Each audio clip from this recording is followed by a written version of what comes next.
Hello friends, I am doctor Neelam Avtar Singh. पिछली video में हमने बात की थी myths and truths about homeopathy. उसमें बहुत सारी बातें की थी कि होम्योपैथी की छोटी छोटी गोलियां बड़ी बड़ी बीमारियों को ठीक नहीं करती। तो ये मैंने आपको बताया कि नहीं, ऐसा नहीं है, this is a myth only. हमारे बहुत सारे डॉक्टर्स या हम खुद ये दावा करते हैं कि हम बड़ी बीमारियों को like arthritis, allergies, cancers, tumours, depression, thyroid, sterility, psoriasis, eczema, ऐसी सब बीमारियों को ठीक करने की क्षमता रखते हैं। और ने सिर्फ ठीक ही नहीं बल्कि क्योर करने की, जिससे कि वो बीमारी उसको दोबारा नहीं होती। दूसरी बात, इसमें टाइम ज़्यादा लगता है। उसके बारे में हमने बात की थी कि टाइम इसलिए ज़्यादा लगता है क्योंकि पेशेंट बहुत साल दूसरी पैथियों से दवाई लेके हमारे पास आता है, या उसको लगता है कि होम्योपैथी साल भर लेनी पड़ती है, 2 साल लेनी पड़ती है। लेकिन हम कहते हैं कि अगर साल 2 साल लेनी पड़ती है तो क्योर भी तो होती है। आप साल लेके फिर आप पूरी तरह से ठीक हो जाते हो। अगली बात की थी हमने कि बीमारी को होम्योपैथिक दवाइयाँ बीमारी को पहले बढ़ाती हैं फिर उसको ठीक करती हैं। ये भी एक मिथ है, क्योंकि बीमारी को नहीं बढ़ाती बल्कि टॉक्सिन्स जो बॉडी के अंदर जमा होते हैं उनको बाहर निकालती है, जिसको होम्योपैथी में एक्सपल्शंस कहा जाता है। या कोई पेशेंट एकदम सडनली सारी दवाइयाँ बंद कर देता है जो वो पहले स्किन पे अप्लाई कर रहा होता है, या जो स्टीरॉयड्स ले रहा होता है, या कुछ भी और ले रहा होता है, तो सडनली अगर बंद करेंगे तो बीमारी वो बढ़ जाती है। सो ये भी एक मिथ है कि होम्योपैथी पहले बढ़ाती है या फिर बीमारी को बाहर निकालती है और फिर ठीक करती है। अगला एक मिथ था कि होम्योपैथी में स्टीरॉयड्स और हार्मोन्स यूज़ किए जाते हैं। ये भी एक मिथ है। हमारी कोई भी दवाइयों में स्टीरॉयड्स यूज़ नहीं किए जाते। ना हम स्टीरॉयड्स देते हैं, ना हम डिल्यूशंस यूज़ करते हैं। पोटेंटाइज फॉर्म में दवाइयाँ मार्केट से मिलती हैं, हम उनको यूज़ करते हैं। उनमें कभी भी स्टीरॉयड्स या हार्मोन्स नहीं होते। सो this is also a myth, और ट्रुथ ये है कि ये बिल्कुल गलत है। आज हम बात करेंगे एक और मिथ की। अक्सर लोगों के मन में आता है कि होम्योपैथी के साइड इफ़ेक्ट्स नहीं होते। होम्योपैथी हर एक के लिए बहुत सेफ़ है और हर कोई ले सकता है, जितनी मर्जी ले सकता है, इसके साइड इफ़ेक्ट्स नहीं होते। अगर आप कोई भी होम्योपैथी दवाई डॉक्टर से पूछे बिना या डॉक्टर की प्रेस्क्रिप्शन के बिना साल भर खाते रहते हो, 2-2 साल खाते रहते हो, तो ये कौन कहता है कि उसका साइड इफ़ेक्ट नहीं होगा। आई ऑलवेज से कि हमेशा डॉक्टर की प्रेस्क्रिप्शन के अकॉर्डिंगली या डॉक्टर की एडवाइस के अकॉर्डिंगली ही आप मेडिसिन लो। लेकिन अगर आपने एक बार डॉक्टर से दवाई ली और मुड़ के साल भर वही खाई जा रहे हो, तो डेफिनेटली उस दवाई का कोई ना कोई साइड इफ़ेक्ट होगा, या वो दवाई अपनी प्रूविंग स्टार्ट कर देगी आपके ऊपर, जिसको ठीक करना फिर बहुत ज़्यादा मुश्किल हो जाएगा। सो होम्योपैथी में साइड इफ़ेक्ट्स इसलिए कम होते हैं क्योंकि ये बहुत मिनिमम मात्रा में यूज़ की जाती है। हमारा ये होम्योपैथी का प्रिंसिपल है, प्रिंसिपल ऑफ मिनिमम डोज, क्यों हम बहुत कम मात्रा में देते हैं, इसलिए इसमें बहुत ज़्यादा कम मात्रा में देने की वजह से इसमें साइड इफ़ेक्ट्स नहीं होते। लेकिन कभी भी ये मत समझना कि हम दवाई बिना डॉक्टर की प्रेस्क्रिप्शन के, बिना डॉक्टर से सलाह किए, मशवरा किए ले ही जाएं। मदर टिंचर्स लोग सालों के साल ले ही जा रहे हैं, लेकिन वो जब बीमार होते हैं तो वो होम्योपैथी से भी फिर ठीक नहीं हो सकते। सो दिस इज़ रॉन्ग कि होम्योपैथी के side effects, as such side effects नहीं होते अगर आप ठीक ढंग से दवाई लेते हो। अगली एक मिथ है कि होम्योपैथी डॉक्टर के पास पेशेंट्स जाते हैं तो उनको लगता है कि इन्होंने टेस्ट क्या करवाने हैं, किसी टेस्ट की ज़रूरत नहीं है। ये भी गलत है। हमें भी टेस्ट की ज़रूरत है। हमें टेस्ट इसलिए नहीं चाहिए कि हमारी प्रेस्क्रिप्शन टेस्ट के बेसिस के ऊपर या इन्वेस्टिगेशंस के बेसिस के ऊपर होगी।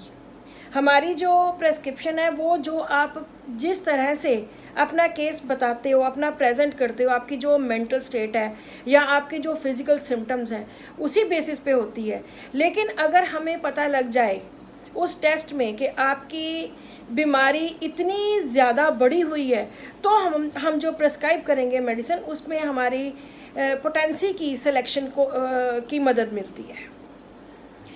दूसरी बात, टेस्ट हमारे लिए क्यों ज़रूरी है। जैसे मैंने अपनी पिछली वीडियो में बताया कि वीट एलर्जी वाले केसेस ठीक होते हैं, सीलिएक्स ठीक होते हैं, तो हम सबसे पहले उनके टेस्ट करवाते हैं। हमें पता तो टेस्ट से ही चलेगा ना कि पेशेंट ठीक हुआ है। सो हम पहले टेस्ट करवाते हैं बिफोर ट्रीटमेंट, उसके बाद बीच में करवाते हैं, फिर बार बार करवाते हैं आफ्टर 3 मंथ्स, आफ्टर 2 मंथ्स, जैसा भी कोई किसी बीमारी से सफ़र कर रहा होता है।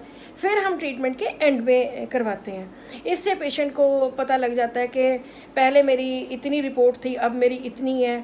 या कोई ट्यूमर का केस है, उसका पहले ट्यूमर 5 सेंटीमीटर था, फिर उसका कम होकर 4 रह गया, 3 रह गया, 2 रह गया, फिर ख़त्म हो गया। सो इसलिए हमें टेस्ट की या इन्वेस्टिगेशंस की ज़रूरत पड़ती है। हमें प्रेस्क्रिप्शन के लिए, या हमारी प्रेस्क्रिप्शन कभी भी टेस्ट के ऊपर बेस्ड नहीं होती। हमारी प्रेस्क्रिप्शन हमेशा जो आप बताओगे, जिस तरीके से आप अपनी बीमारी को बताते हो, अपनी बीमारी को सोचते हो, समझते हो, उसके बारे में जो आप बोलते हो, वो हमारे लिए ज़्यादा इम्पॉर्टेंट है एज़ कम्पेयर टू जो टेस्ट की रिपोर्ट्स हैं। वो रिपोर्ट्स हमें सिर्फ प्रोग्नोसिस के लिए चाहिए कि क्या ये मरीज़ ठीक हो सकता है, नहीं हो सकता, या हमें कंपैरिजन के लिए चाहिए कि आपको पहले इतनी बीमारी थी, अब इतनी बीमारी है। सो इसलिए हमें टेस्ट रिपोर्ट्स चाहिए। और जब भी आप किसी होम्योपैथिक डॉक्टर के पास जाते हो, तो आपको सबसे पहले अपनी सारी रिपोर्ट्स, मैं जब भी टेलीफोन पे बात करती हूँ तो मैं हर पेशेंट को कहती हूँ कि आप जो दवाइयाँ ले रहे हो और जो आपने रिपोर्ट्स करवाई हैं, सब की सब लेके आनी है, क्योंकि वो हमारे लिए बहुत ज़्यादा ज़रूरी है। एक और होम्योपैथी के बारे में लोगों की धारणा है, मिथ है, कि जब भी हम होम्योपैथी लेंगे तो हम बाकी जितनी भी हमारी दवाइयाँ चल रही होंगी, एलोपैथिक मेडिसिन, वो हमें सब बंद करनी पड़ेंगी। This is only a myth. Truth ये है कि आप कोई भी एलोपैथी दवाई, लाइक डायबिटीज़, लाइक हाइपरटेंशन या हार्ट की मेडिसिन है, हम वो दवाइयाँ बिल्कुल भी कभी बंद नहीं करते। हाँ, अगर पेशेंट आया ही डायबिटीज़ का ट्रीटमेंट करवाने आया है, तो हम उसको प्रायोरिटी में रख के, लेकिन सडनली बंद नहीं करेंगे। धीरे धीरे जैसे पेशेंट ठीक होता जाएगा, कम करके फिर हम उसको दवाइयाँ बंद करेंगे। थायराइड के केसेस होते हैं, हाइपोथायराइड है जिसमें TSH बहुत बढ़ जाता है, और हाइपरथायराइड है जिसमें TSH बहुत ज़्यादा कम हो जाता है। उनमें भी हम, अगर उनकी कोई थायरोनॉम या कोई भी और दवाई चल रही है, तो हम सडनली दवाई बंद नहीं करते।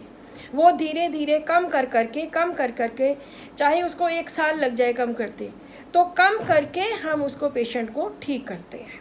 क्योंकि अगर हम सडनली दवाई बंद कर देंगे तो फिर वही कंडीशन आ जाएगी कि होम्योपैथी ली थी और उससे हमारी बीमारी बढ़ गई। सो कोई भी मेडिकेशन हम बंद नहीं करते, ना ब्लड प्रेशर की, ना शुगर की, ना कोई हार्ट की मेडिसिन, या कोई भी और जो दवाइयाँ चल रही होती हैं। ये होम्योपैथी के साथ आप इजीली ले सकते हो with the advice of doctor. मैं जब भी इस वीडियो में बात करती हूँ और सिस्टम्स की, एलोपैथी सिस्टम की या आयुर्वेदिक सिस्टम की, मेरा कभी भी मकसद ये नहीं होता मैं किसी सिस्टम को नीचा दिखाऊं। कोई सिस्टम भी अपने आप में कंप्लीट नहीं है, सभी सिस्टम कॉम्प्लीमेंट्री हैं एक दूसरे को।